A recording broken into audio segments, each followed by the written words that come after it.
Hi, I'm Mike Morris, Member of Parliament for Kitchener Centre. It's towards the end of the day of a certainly weird and unprecedented kind of day in Ottawa. It's pretty troubling what's transpired to the point where there wasn't even a finance minister in place to table the fall economic statement once we got to that point in the parliamentary agenda. But more than that, I'm troubled by what isn't even in the statement that was put forward.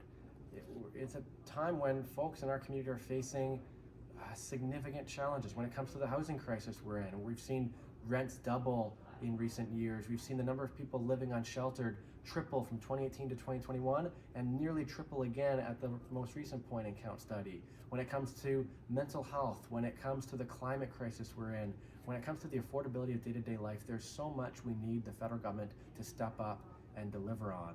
And across the board, what I saw when I read this document is gaps. On housing, for example, something as simple as admitting they made a mistake when they offered an HST exemption for-profit developers of rental housing, that they didn't include Habitat for Humanity, a nonprofit that builds housing for affordable home ownership. Would have been reasonable to at least include that same exemption here.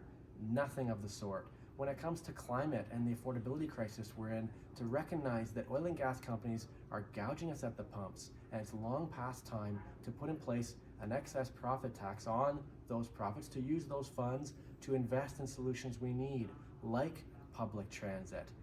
That's what could have been here. When it comes to artists in our community who continue to be underfunded and our community continues to not receive our fair share, the list goes on for what could have but wasn't included here.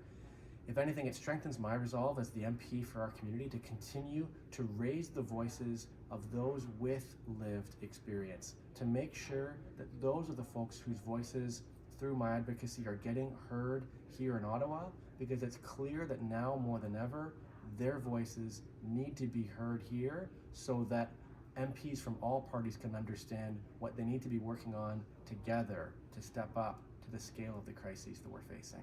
That's what I'm going to continue to do.